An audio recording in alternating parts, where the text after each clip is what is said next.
African teams set their eyes on world athletics glory, but will doping allegations cloud their mission?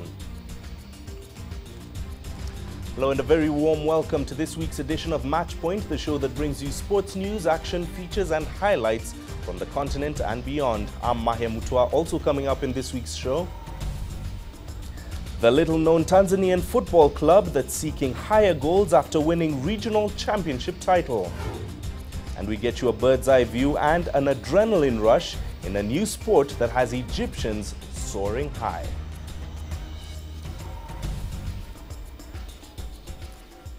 Let's begin with athletics. The world governing body, the IAAF, has banned 28 athletes after finding out that their samples from the 2005 and 2007 World Championships yielded adverse findings.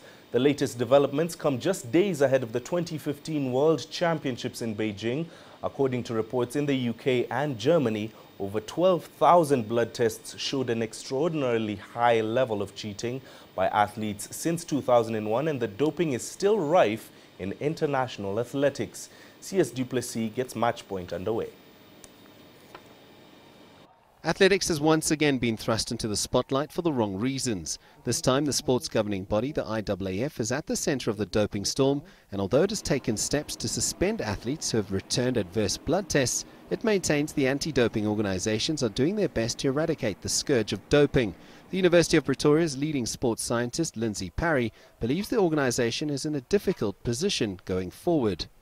I think the difficulty for the IAAF now is that because the story broke before they took action, it's difficult to tell whether this action is reactionary or not. They claim that they've done research or it's been a long process and that they've been getting all the facts together to make sure that when they proceed with action that there aren't any loopholes, and let's hope that is the case, and for that I'm quite happy to give them the benefit of the doubt. But the timing of first the scandal and now the action, it again just doesn't do them any favours. Parry, who is the university's technical director for athletics, says that the anti-doping agencies are always under pressure to catch the cheating athletes.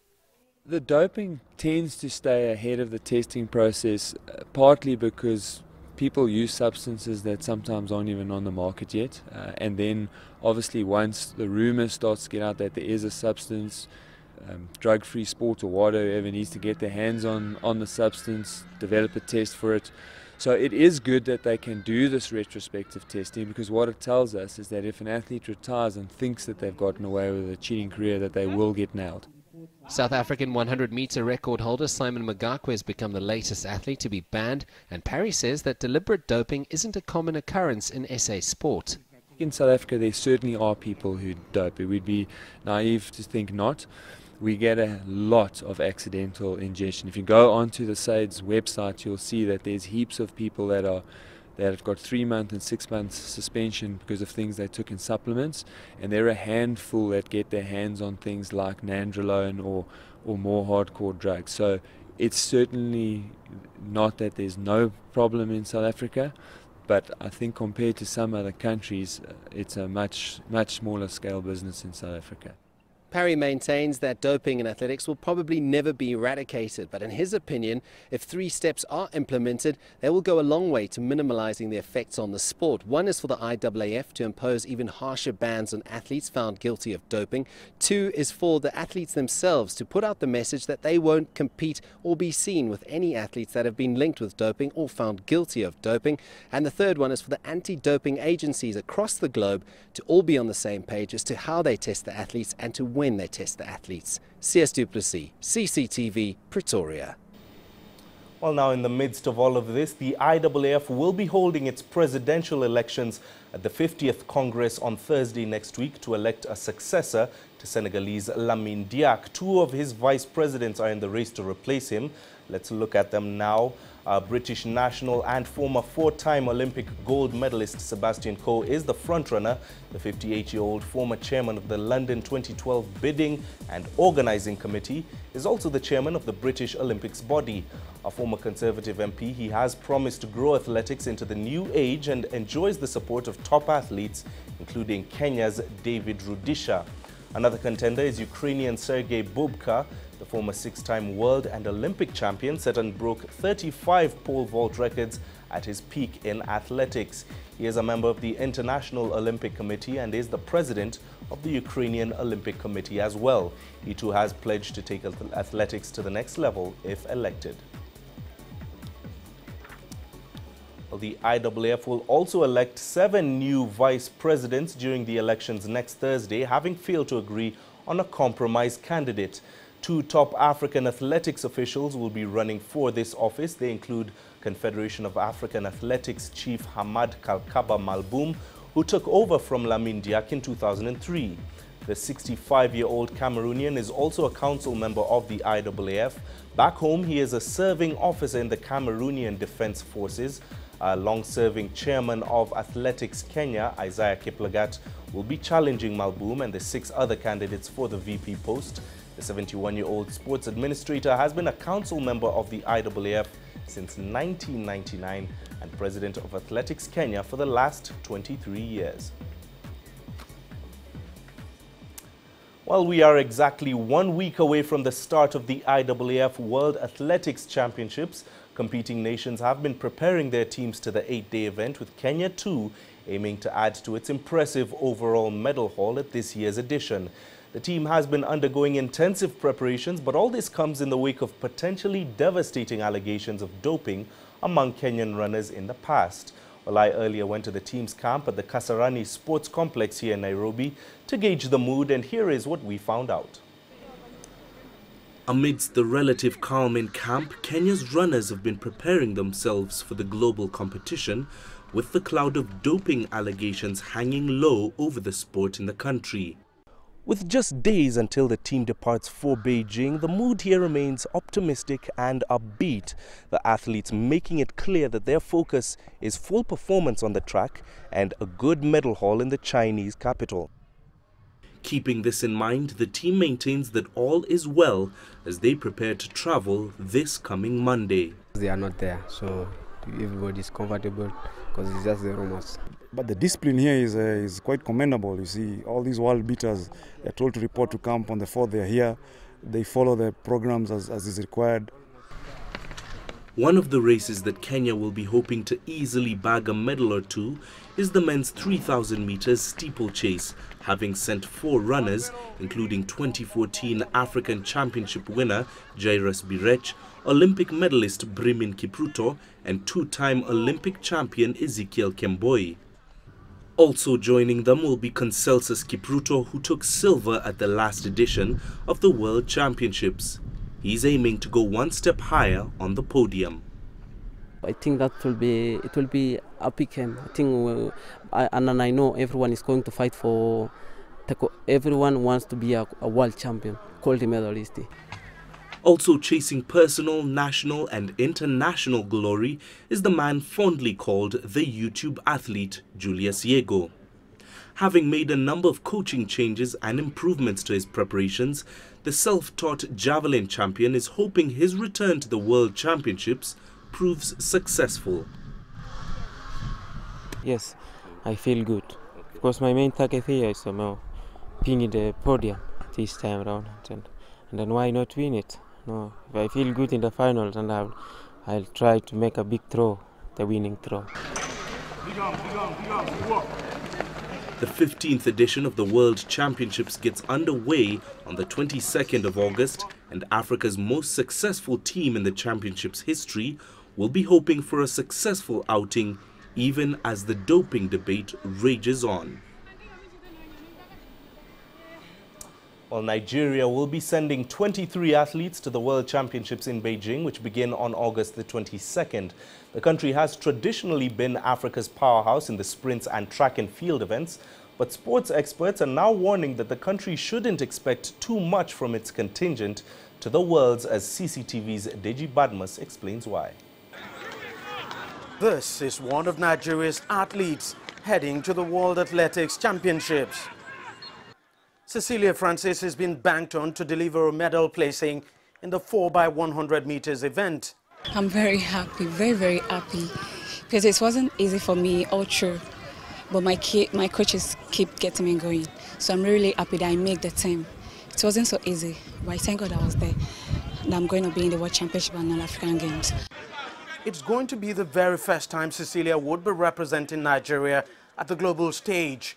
She says she won't be intimidated by the expected stiff competition at the championships. Well, I'm expecting something better because other ladies out there are faster enough because I respect them a lot, but I'm not scared. But I hope something good will come out. Something good will come out, I hope. Cecilia's best time of 11.67 recorded in the 100 meters event at the just concluded national trial is whereof the qualifying time set by the IAAF for the World Championships, but enough to get her a berth in the relay team. Her coach and former quarter miler, Tony Osheku, says while he's optimistic, he won't be taking a bet on a podium finish.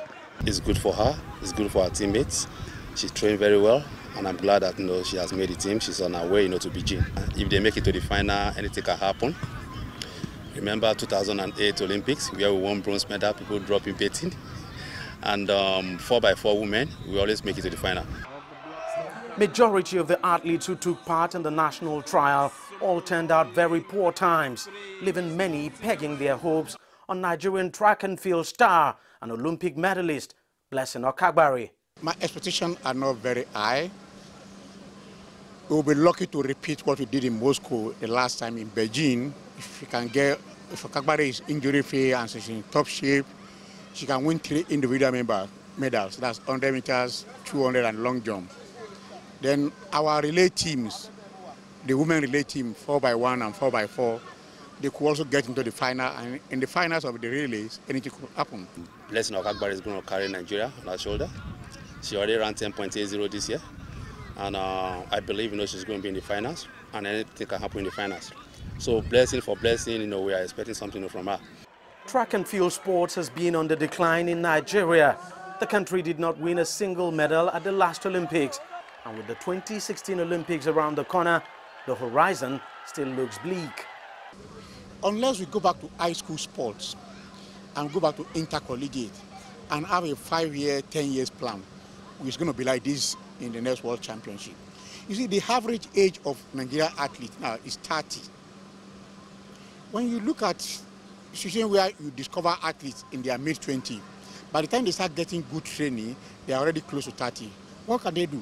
Virtually everyone in the country is pinning their hopes on Blessing Okagbare, who will be taking part in the 100 meters, 200 meters and long jump. She remains Nigeria's brightest hope of winning a medal in the championships in Beijing. But the fact that Nigerians are pinning their hopes on Blessing clearly demonstrates how much the sport of track and field has declined in this country.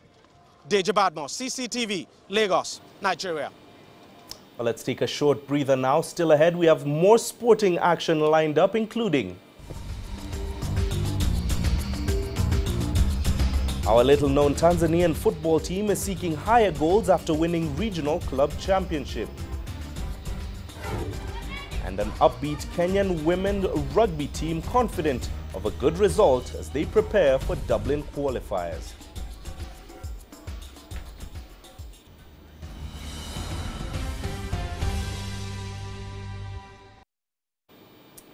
Turning to football now, East Africa's new Kagame Cup winners, Azam FC, have told Matchpoint that their aim is to compete and win in Africa's biggest competitions. The Tanzanian club began as an outlet for factory workers just over 10 years ago, but last month they won the region's biggest club football competition.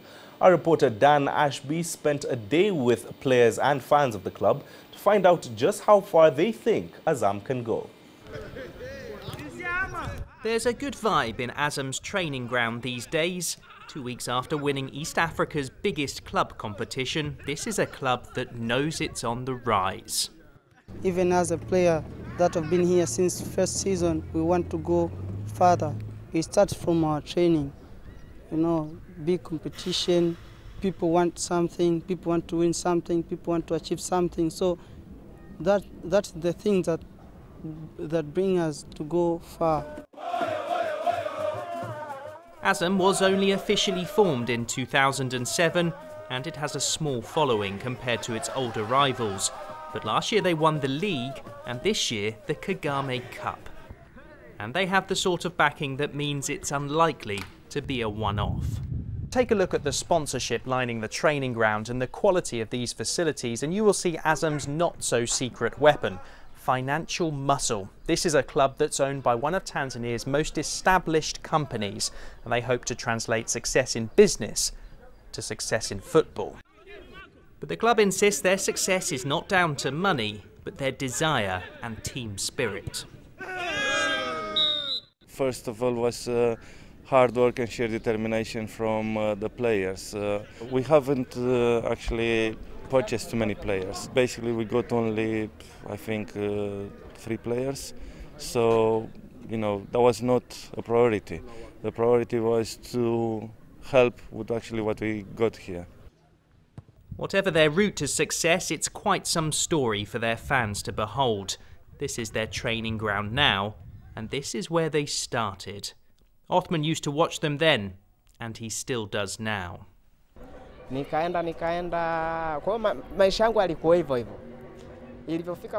went again and again, and it was my life. When it reached the year 2005-2006, by the time Azam were coming to play in a first-class league here, they had come to play versus Kambarage here.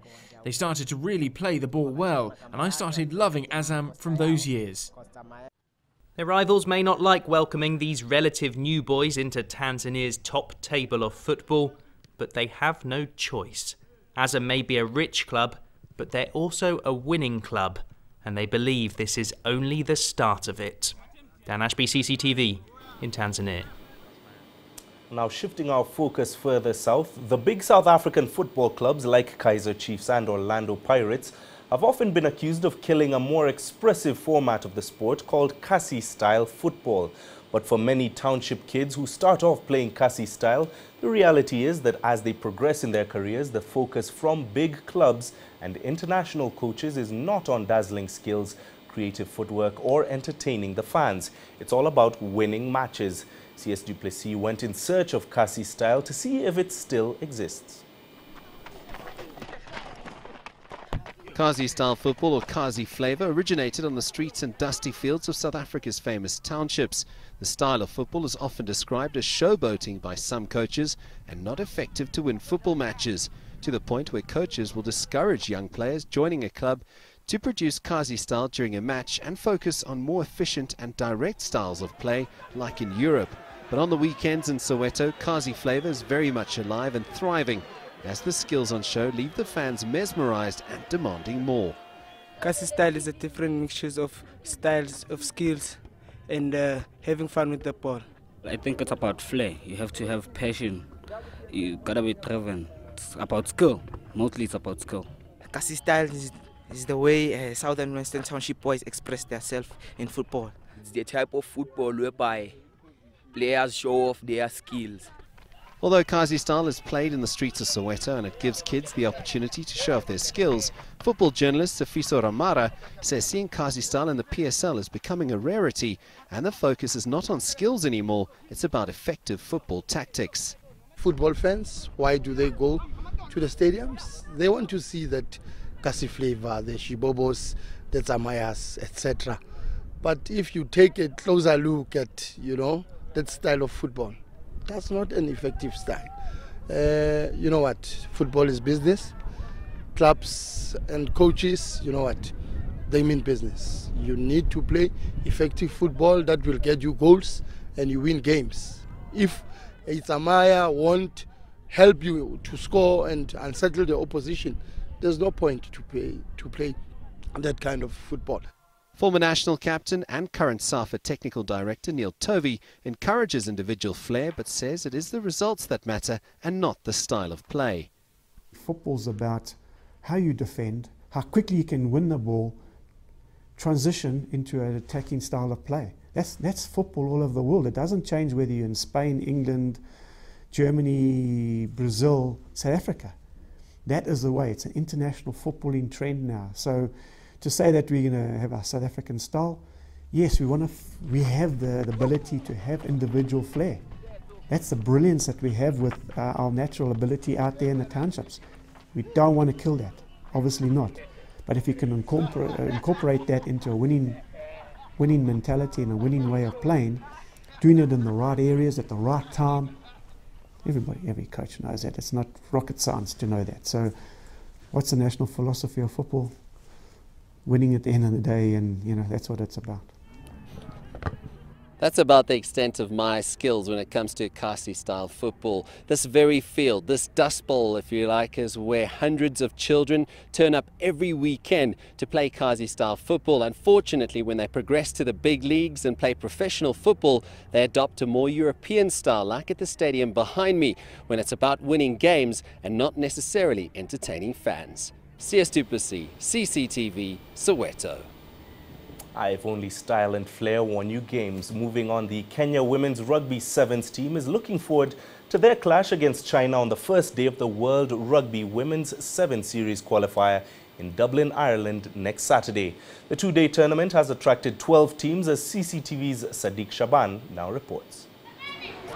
The Kenyan women's rugby team has a date with history in the coming week.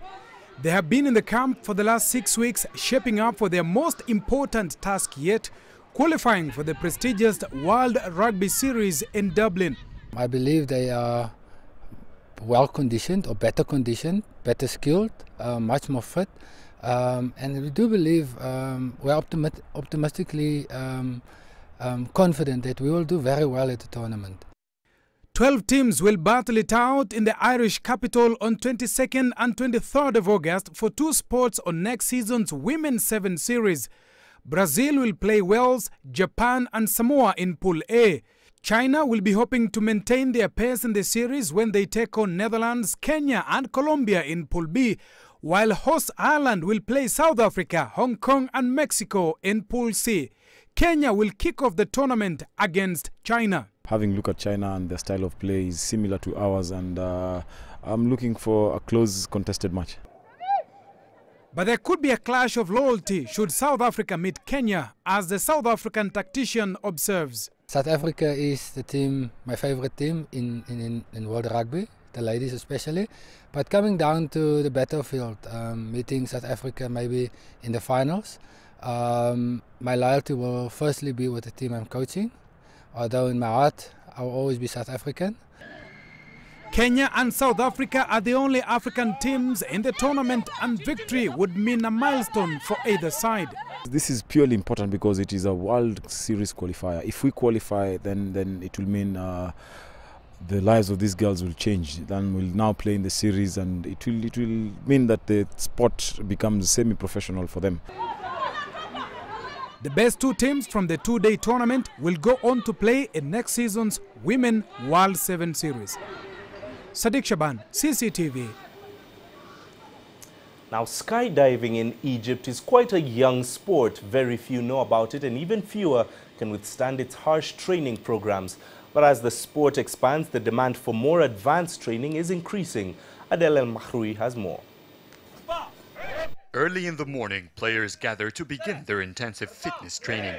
But unlike most sports, they chant enthusiastic slogans while doing so. The Egyptian Armed Forces is the sole provider to sky access in the country, so the sport was first introduced to civilians through military officers. The training program includes all the worst-case possible scenarios a paratrooper could face. So for beginners, it's a harsh experience. It's really tough, but I think I can do it. Everything. Fitness is tough. What we're doing now, it's really tough because the parachute is really hard. When it fills air, it's really tough to hold it. So not anyone can do this. It's a lifestyle makeover for those who continue the trainings. Many couldn't do just a single push-up at first, yet after 8 weeks, here they are. I lost 10 kilos since I joined the team here. Okay, without diet? Without diet. The Armed Forces started training civilians in 1988. By 1995, 3 clubs have opened training centers, but the country only certifies static line jumping.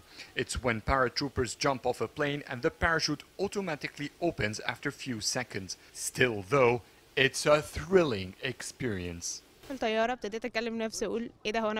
When I was in the plane, I started talking to myself. Am I really doing this? It was my first time to ride a plane, so I was excited. And more so, when I was about to jump off. When I jumped and the parachute opened, I felt secure and calm. The parachute was carrying me. I was alone in the air, but could hear others. I could speak as loud as possible. It's a magnificent feeling of freedom.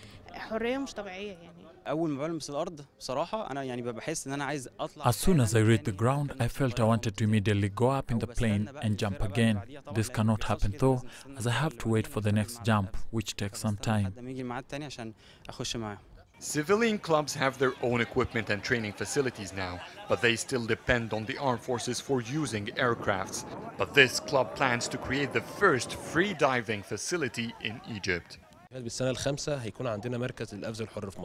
We're planning to have a free diving center here in Egypt. We're currently training our players abroad, and we have contracts now with these centers to come give trainings here in Egypt, and they're working on licenses. So hopefully by 2017 we'll finally have that here in Egypt. Despite these limitations, Egypt has still won many regional titles in free diving. Adil Mahroui, CCTV, Cairo. Finally, the English Premiership has resumed and is already generating excitement, much to the joy of millions of fans worldwide. As always, we try and capture the African perspective here on Matchpoint. So for our top 5 segment this week, we'll be profiling the 5 highest goal scorers from the African continent in the history of the EPL. At number 5 is Ivorian star Yaya Toure. Having joined Manchester City in 2010 from Barcelona, he has gone on to become one of the citizens' most important players in recent seasons, even scoring last week in their opener. Number 4 is former Nigeria international Nwankwo Kanu. Kanu started his career in Nigeria, the Netherlands and Italy before moving to England to join Arsenal in 1999, the same year he was named African Footballer of the Year for a second time. The tall and lanky midfielder went on to enjoy 5 years with the Gunners before moving to West Brom and Portsmouth, eventually ending his time in England with 54 goals. We have another Nigerian on our list at number 3. 32-year-old Yakubu Ayegbeni has enjoyed a storied career at varied clubs in the English Premier League. Currently ranked the 3rd highest goal scorer in the history of the Nigerian Super Eagles, the striker has found the back of the net 95 times in 252 appearances. He first moved to Portsmouth in 2003 and has since turned out for Blackburn, Everton and Middlesbrough in the English top flight. Emmanuel Adebayor is second on our list and the second player who is still active in the Premiership. The former Togo captain and all-time Togolese top scorer first moved to Arsenal in January 2006 after spells at Metz and Monaco. In his 3 years with the Gunners, Adebayor found the back of the net 46 times before signing for Manchester City. Now turning out for Tottenham Hotspur, it's hoped that he can put behind the family drama that plagued his season last year and add to his total of 96 goals to date. And number 1 should come as no surprise. Didier Drogba is the highest scoring African player in the history of the English Premier League with 104 goals in 254 appearances, all for the same club, Chelsea. Twice named African Footballer of the Year and in 2012 named Chelsea's greatest player of all time, Drogba went on to leave his mark at the Blues, who won 4 of their 5 Premiership titles to date with him in their squad. Despite spending stints at Shanghai Shenhua and Galatasaray, the 37-year-old returned to his former club last season before signing for Canada's Montreal Impact. Well, that's it for Matchpoint. I'm Mahe Mutua. Thanks for watching. We'll see you again same time next week.